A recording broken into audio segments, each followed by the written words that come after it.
हफ्ता समार के जे तेरे मिल बिना ईद आवे दे हफ्ता समार के जे तेरे मिल बिना।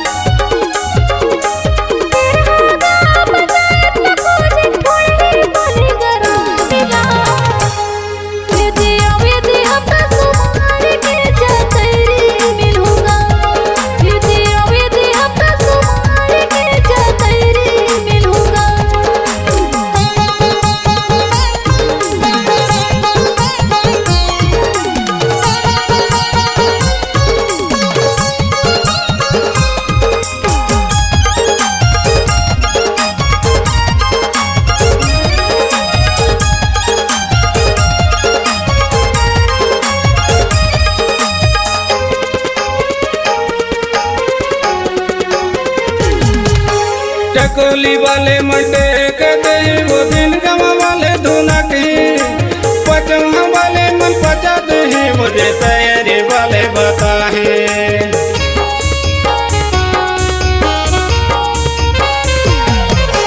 चकोली वाले मंडे के दे वो दिन गवा वाले धुना की पचमा वाले मन पचा दे मुझे तैयारी वाले बता है।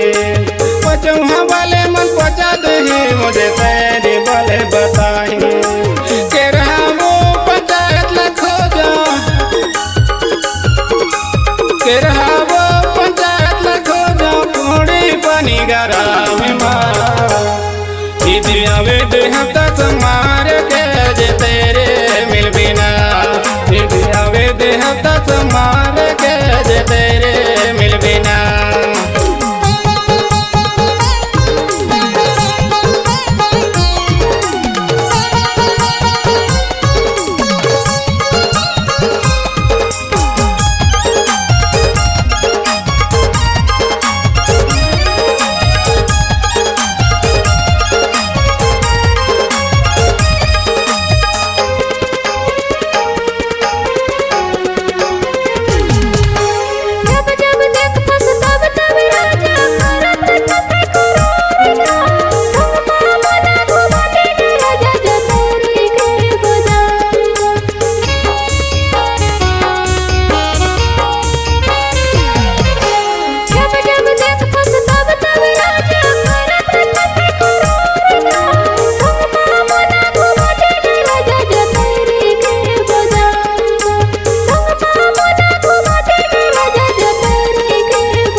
राम खिलावन मोहित लगे केरहा फिल्म मोर गाँव में वो पूछत पूछत जरूर आवे गोत्र है मोटे काम वो।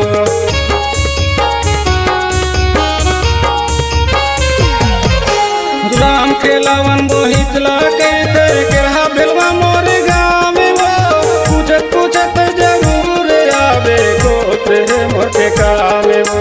पूछत पूछत जरूर आवे गोत्र है मोटे काम के रहा वो पंचायत ला खोजो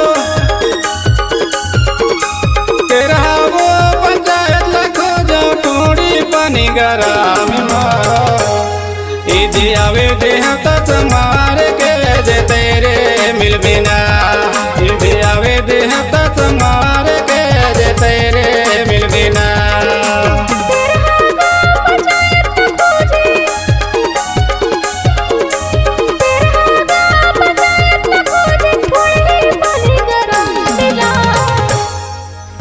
आवे दे हफ्ता समार के जे तेरे